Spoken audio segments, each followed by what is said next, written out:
व्रत में हमें पारण में किन बातों का ध्यान रखना चाहिए जो इस व्रत को सफल बनाता है और व्रत का जो भी पुण्य होता है, पुण्य प्रताप होता है, वे हमें मिलता है। तो ऐसा हम पारण में क्या करें? तो मेरी जितनी सखियां हैं, सहेलियां हैं, महिलाएं हैं जो अपने पुत्र के लिए, आजकल तो पुत्री के लिए भी ये व्रत रखा जाता है, तो व्रत का हमें फल तभी मिलता है जब हम किसी भी चीज़ का अंत भला तो सब भला कहा जाता है। तो पारण हमें बहुत अच्छे तरीके से और बहुत विधि पूर्वक नियम से करनी चाहिए। तो आज इस वीडियो में हम बताएंगे कि पारण में किन बातों का हमें ध्यान रखनी चाहिए। तो हर जगह, हर गांव का थोड़ा थोड़ा सा अलग अलग नियम होता है। तो आपके पूर्वज जो करते आए हैं, आप उसी विधि विधान से पारण करें।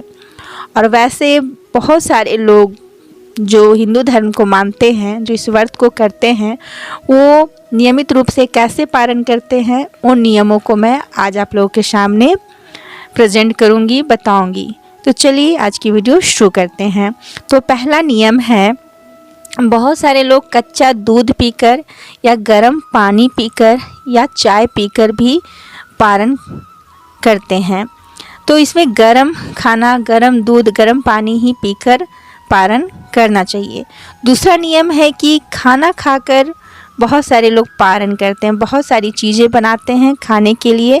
बहुत सारे लोग होते हैं जो लहसुन प्याज उस खाने में नहीं डालते हैं पारण के दिन भी, और शुद्ध शाकाहारी भोजन करते हैं।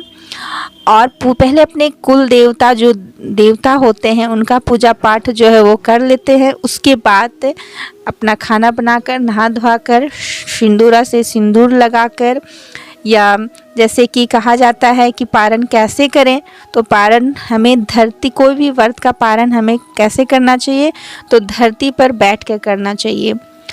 साफ़ सुथरी धरती हो, पोछा हुआ घर हो, तो वहाँ पे हमें बैठकर, अगर बैठने वाला आपके पास है तो आप उसे भी बिछा सकती हैं, या कोई साफ कपड़ा भी धोया हुआ है उसे भी आप चटाई या कुछ भी लेकर उस पर आप बैठ जाइए।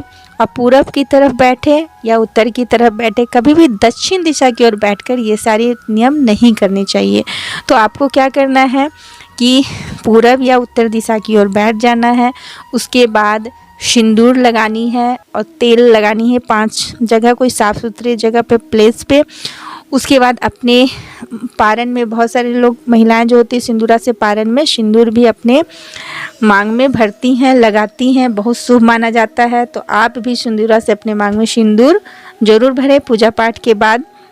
हमेशा ध्यान रखें कि पारण हमेशा अपना अनाज, अपने द्वारा बनाया हुआ भोजन से ही करना चाहिए। किसी के द्वारा दिया गया भोजन, ठंडा भोजन, बासी भोजन से पारण कभी ना करें।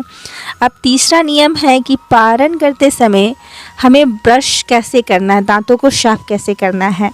तो पारण में अगर आपके पास पॉसिबल है तो सखुआ का दतवन ले, उसमें कोई टेस्ट नहीं आता, या अमरूद का दतवन भी आप ले सकती हैं। अगर नहीं मिल पा रहा है तो आप नया ब्रश खरीद के ही दांतों को साफ करें।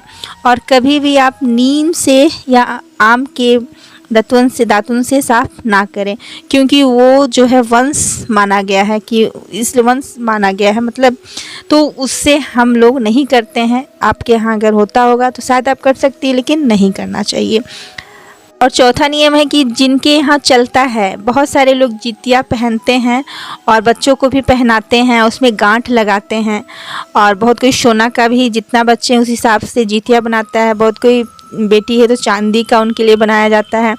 लेकिन बहुत कोई के पास से सिर्फ वो जो जितिया का जो मिलता है माला या धागा, उसमें गांठे, जितने बच्चे हैं उसी हिसाब से गांठे बांधते हैं। और जैसे हम सिंपल तरीके से गांठे बांधते हैं धागा में, उसी तरह बस बांधा जाता है।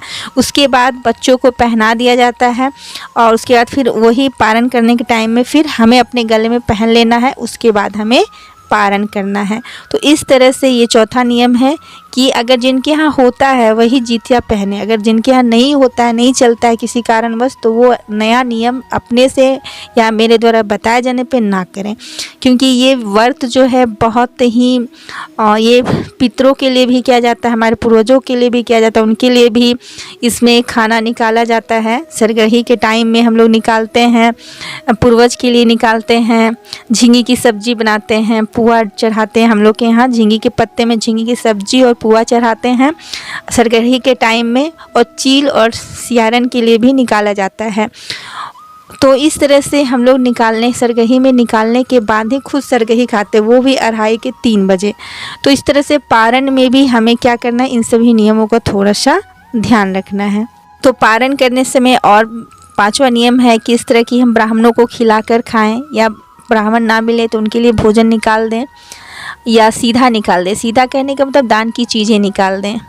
तो दान की चीज़ें में आपका क्या आता है, अनाज आ गया, दाल आ गया, चावल, अनाज में चावल, दाल, आलू, सूखी आलू बनी हुई सब्ज़ी नहीं, आलू, ये सब सारी चीज़ें, और पैसे भी हम दान कर सकते हैं। और आजकल तो आप बच्चों से जुड़ा ये व्रत है, बच्चों के लिए किया जाता है, तो इसमें बच्चों से जुड़ी हुई जो चीज़ें हैं, कपड़े हैं, खिलौने हैं, ये सारी चीज़ें भी आप दान कर सकते हैं। इससे भी आपको बहुत ज़्यादा पुण्य मिलेगा। और पारण के दिन आप और क्या करें, तो पारण के दिन छठा नियम है कि आप आराम करें, कम भोजन करें, थोड़ा थोड़ा भोजन करें, और मतलब कि पानी भी जब भी पारण करें तो गर्म पानी ज़रूर पिएं, उससे या पानी गर्म पिएं जिससे आपका गला जो साफ रहे और आपका हेल्थ ठीक रहे। तो आज की वीडियो में बस इतना ही। वीडियो अच्छी लगी हो तो लाइक करें, शेयर करें, कमेंट करें, मेरे बनाए तो सब्सक्राइब करें। और जब भी आप पारण करें सूर्योदय के बाद करें, क्योंकि हम लोग ऐसे तो 12 बजे के बाद दिन बदल जाता है, लेकिन हम लोग कभी भी पूजा पाठ, तीज और या जितिया करते हैं तो सूर्योदय के बाद ही, सब कुछ करने के बाद ही पारण करते हैं। तो आप इस तरह पारण करें। Thanks for watching my video. जय हिंद, जय भारत। स्वस्थ रहें, हेल्दी रहें, और अपने व्रत का फल आपको ज़रूर मिले। धन्यवाद।